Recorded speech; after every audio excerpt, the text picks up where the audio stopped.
When I was younger, I was a pool swimmer, but my dad, he always talked really positively about his experiences as a young man in surf lifesaving, particularly in clubs in northern New South Wales. So there was always that interest. I didn't really get involved in surf sports or surf lifesaving or ocean sports until through school I'd done surf survival. So that was maybe year 9 or 10, so a million years ago, right? And then as a transition from that, we were able to do our surf bronze as part of our school sport electives, and they were linked to local surf clubs. So this was around Shell Harbour, Warilla Barrack Point, and that's how I got involved. So did my surf bronze, sort of hooked up with the club, did a couple of surf races and loved it. So I transitioned away from pool swimming, much to the heartbreak of my mother, but the delight of my dad. So he always talked about surf lifesaving as being not only healthy and enjoyable, but the sense of camaraderie and team environment and this extended family. And I think he's been absolutely right. It doesn't matter where you go in Australia and other parts of the world for that matter, you can be connected to another surf club and immediately have a commonality that makes you family wherever you are. So I really love that about any organisation and about surf lifesaving in particular. And I've been involved on and off over the years, multiple clubs, both for myself but also now for my children. And this is one of the family things that we do. We're all members of the surf club or a surf club.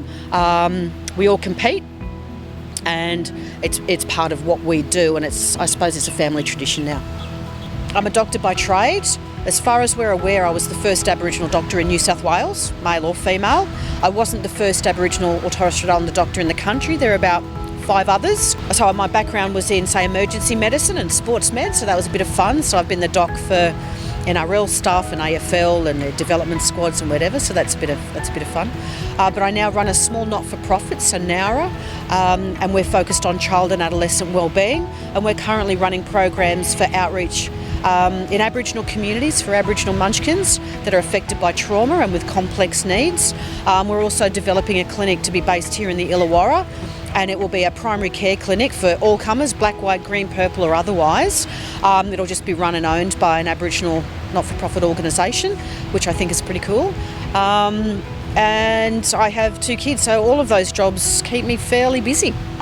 I have to take that time to do this kind of stuff. To do, and I don't call it volunteering, just like, yeah, Pink Patrol's on, so we'll be there at Pink Patrol, because we know there'll be watermelon and food, right? So that's an enormous bill. And you see people that you like, or people that you kind of like, and you have a bit of fun for a few hours and just kick back and not think about work and all of the other stuff that'll be backing up. So you're able to put that aside, knowing that it's not procrastination, it's not a waste of time, it's extraordinarily valuable for your own, sanity, whatever shreds of that I have left, and it's a lot of fun. So I try to prioritise it wherever possible, and not just because I need the hours so I can compete if I decide to, haul the buns out to do the 2K swim, but I love it, and what's not to love about this, right? So, and even on days where it's cold and there are only a few people around, it's still fun. Knowing you have the ability to be able to assist people in circumstances where they're not comfortable with the environment. Some people come here and they've never seen the ocean before, performing rescues, resuscitation, so there's that. And that's all kind of a, heart racing, adrenaline inducing kind of circumstances. But by and large, the role of women in surf lifesaving, your physical and intellectual capabilities here are respected. You're an integral part of not just your patrol team but a bigger family in surf lifesaving. There are leadership opportunities now that are growing. It looks great on your CV, whether you're applying to university or there's a prospective employer and a job that you're looking to. There's that. But your role within the surf club is seen as every bit as valid and important as the next person, and you can make of it what you will. You don't necessarily have those opportunities in other disciplines or other environments. The contribution and the efforts of surf lifesaving around the bushfires, was above and beyond, and the gratitude I know that communities feel towards the emergency services, including the club members. So we had club members, and my hubby went from here, volunteering service and transport of people to safe spaces and across waterways.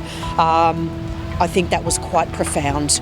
And again, that sense of contribution to community, and not necessarily our own local community, but people outside of that, was recognised and deeply, deeply appreciated, and always will be. And we always tend to rise when it comes to those sorts of circumstances, and I think Surf Lifesaving should be really proud of that.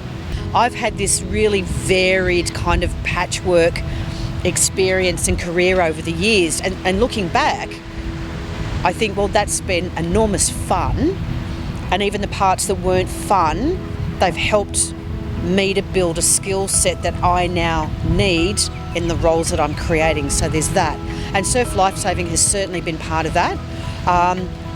And not just in terms of the volunteering for community, which I think is extraordinary. And I think I've talked previously about, the evidence demonstrates that in terms of social cohesion and individual social and emotional well-being, volunteering has an extraordinarily positive impact on those outcomes. So from that perspective alone, your mental health and your well-being, but also how you feel connected to others in your community, that's a very big part of that.